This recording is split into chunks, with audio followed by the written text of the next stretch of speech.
ಸಪ್ತಾಶ್ವ ಟಿವಿಗೆ ಸ್ವಾಗತ. ನಾನು ಶಂಶಿಟಿ. IPL 2026ರ ಕ್ರಿಕೆಟ್ ಹಬ್ಬಕ್ಕೆ ಕ್ಷಣಗಣನೆ ಶುರುವಾಗಿದೆ. ಈ ಬಾರಿ ರಾಯಲ್ ಚಾಲೆಂಜರ್ಸ್ ಬೆಂಗಳೂರು ತಂಡ ತನ್ನ ಅಭಿಮಾನಿಗಳಿಗೆ ಭರ್ಜರಿ ಸಿಹಿ ಸುದ್ದಿ ನೀಡಿದೆ. ಚಿನ್ನಸ್ವಾಮಿ ಕ್ರೀಡಾಂಗಣದಲ್ಲಿ ನಡೆಯಲಿರುವ RCB ಪಂದ್ಯಗಳ ಟಿಕೆಟ್ ಹೊಂದಿರುವವರು ನಮ್ಮ ಮೆಟ್ರೋದಲ್ಲಿ ಉಚಿತವಾಗಿ ಪ್ರಯಾಣಿಸಬಹುದು ಎಂದು ಅಧಿಕೃತವಾಗಿ ಘೋಷಿಸಲಾಗಿದೆ. ಉದ್ಘಾಟನಾ ಪಂದ್ಯ ಯಾವಾಗ? ಮಾರ್ಚ್ 28ರಂದು ಬೆಂಗಳೂರಿನ ಚಿನ್ನಸ್ವಾಮಿ ಕ್ರೀಡಾಂಗಣದಲ್ಲಿ IPL 2026ರ ಉದ್ಘಾಟನಾ ಪಂದ್ಯ ನಡೆಯಲಿದೆ. ಹಾಲಿ ಚಾಂಪಿಯನ್ಸ್ RCB ತಂಡವು ಸನ್ರೈಸರ್ಸ್ ಹೈದರಾಬಾದ್ ವಿರುದ್ಧ ಸೆಣಸಾಡುವ ಮೂಲಕ ಟೂರ್ನಿಗೆ ಚಾಲನೆ ನೀಡಲಿದೆ. ಚುನಾವಣೆಗಳ ಹಿನ್ನೆಲೆಯಲ್ಲಿ ಮೊದಲ ಹಂತದ ವೇಳಾಪಟ್ಟಿ ಮಾತ್ರ ಬಿಡುಗಡೆಯಾಗಿದ್ದು, ಏಪ್ರಿಲ್ 5ರಂದು CSK ವಿರುದ್ಧ ಹೈ ವೋಲ್ಟೇಜ್ ಪಂದ್ಯ ಕೂಡ ನಡೆಯಲಿದೆ. ಆನ್ಲೈನ್ ಅಲ್ಲಿ ಟಿಕೆಟ್ ಬುಕ್ ಮಾಡುವುದು ಹೇಗೆ? ಟಿಕೆಟ್ ಮಾರಾಟವು ಇನ್ನೆರಡು ದಿನಗಳಲ್ಲಿ ಆರಂಭವಾಗಲಿದ್ದು, ಅಭಿಮಾನಿಗಳು ಈ ಕೆಳಗಿನ ಹಂತಗಳನ್ನ ಅನುಸರಿಸಿ ಟಿಕೆಟ್ ಪಡೆಯಬಹುದು. RCBಯ ಅಧಿಕೃತ ವೆಬ್ಸೈಟ್ www.royalchallengers.com ಅಥವಾ RCB ಆಪ್ಗೆ ಭೇಟಿ ನೀಡಿ ನೀವು ನೋಡಬಯಸುವ ಪಂದ್ಯವನ್ನ ಆಯ್ಕೆ ಮಾಡಿ. ಸ್ಟೇಡಿಯಂ ಮ್ಯಾಪ್ ಸಹಾಯದಿಂದ ನಿಮಗೆ ಬೇಕಾದ ಸೀಟ್ ಕೆಟಗರಿಯನ್ನ ಆರಿಸಿಕೊಳ್ಳಿ.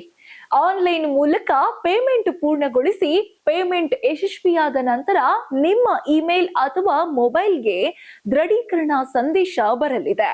RCB ಮ್ಯಾನೇಜ್ಮೆಂಟ್ ಸ್ಪಷ್ಟಪಡಿಸಿರುವಂತೆ ಟಿಕೆಟ್ಗಳು ಕೇವಲ ಅಧಿಕೃತ ವೆಬ್ಸೈಟ್ ಮತ್ತು ಆಪ್ನಲ್ಲಿ ಮಾತ್ರ ಲಭ್ಯ ಇರುತ್ತೆ. ಯಾವುದೇ ಮೂರನೇ ವ್ಯಕ್ತಿ ಅಥವಾ ಬೇರೆ ಆಪ್ಗಳಿಂದ ಟಿಕೆಟ್ ಖರೀದಿಸಿ ಮೋಸ ಹೋಗಬೇಡಿ ಎಂದು ಎಚ್ಚರಿಸಲಾಗಿದೆ. ಪಾರ್ಕಿಂಗ್ ಬುಕಿಂಗ್ ಹೇಗೆ? ಟಿಕೆಟ್ ಖರೀದಿಸುವಾಗಲೇ ನಿಮ್ಮ ವಾಹನದ ಪಾರ್ಕಿಂಗ್ ಸ್ಲಾಟ್ ಅನ್ನು ಕೂಡ ಮುಂಗಡವಾಗಿ ಬುಕ್ ಮಾಡಿಕೊಳ್ಳಬಹುದು.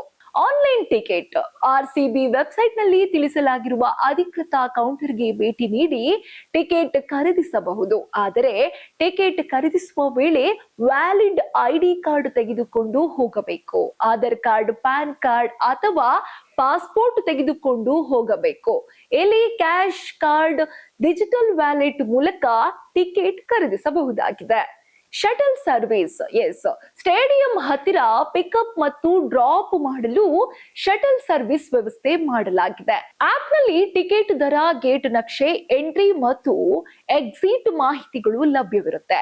ಇನ್ನು 2300ರಿಂದ 2800 ರೂಪಾಯಿ ಸಾಮಾನ್ಯ ಆಸನಗಳಿಗೆ, ಇನ್ನು 3500ದಿಂದ 7500ವರೆಗೂ ಮಧ್ಯಮ ಶ್ರೇಣಿಯ ಆಸನಗಳು, ಇನ್ನು ಪ್ರೀಮಿಯಂ ಮತ್ತು ಪೆವಿಲಿಯನ್ಗೆ 8000ದಿಂದ 15000ಕ್ಕೂ ಹೆಚ್ಚು, ಇನ್ನು VIP ಕಾರ್ಪೊರೇಟ್ ಹಾಸ್ಪಿಟಾಲಿಟಿಗೆ 30,000ಕ್ಕಿಂತ ಅಧಿಕ ದರವಿದೆ. ಈಗಾಗಲೇ ವಿರಾಟ್ ಕೊಹ್ಲಿ ಬೆಂಗಳೂರಿಗೆ ಆಗಮಿಸಿದ್ದು, ಮುಖ್ಯ ತರಬೇತುದಾರ ಆಂಡಿ ಫ್ಲವರ್ ಮಾರ್ಗದರ್ಶನದಲ್ಲಿ RCB ಆಟಗಾರರು ಕಠಿಣ ಅಭ್ಯಾಸ ನಡೆಸುತ್ತಿದ್ದಾರೆ. ಈ ಬಾರಿ ಅಭಿಮಾನಿಗಳಿಗೆ ನಿರಾಸೆ ಎಂದರೆ RCB ಅನ್ಬಾಕ್ಸ್ ಇವೆಂಟ್ ಇರುವುದಿಲ್ಲ ಎಂದು ಫ್ರಾಂಚೈಸಿ ತಿಳಿಸಿದೆ. ಇದಿಷ್ಟು ಈ ಹೊತ್ತಿನ ವಿಶೇಷ. ಇನ್ನಷ್ಟು ಸುದ್ದಿಗಳಿಗಾಗಿ ನೋಡ್ತಾ ಇರಿ ಸಪ್ತಾಶ್ವ ಟಿವಿ. ಇನ್ನಷ್ಟು ಹೆಚ್ಚಿನ ಮಾಹಿತಿಗಾಗಿ Saptashwa TV Kannada YouTube channel ಅನ್ನು ಸಬ್ಸ್ಕ್ರೈಬ್ ಮಾಡಿಕೊಳ್ಳಿ.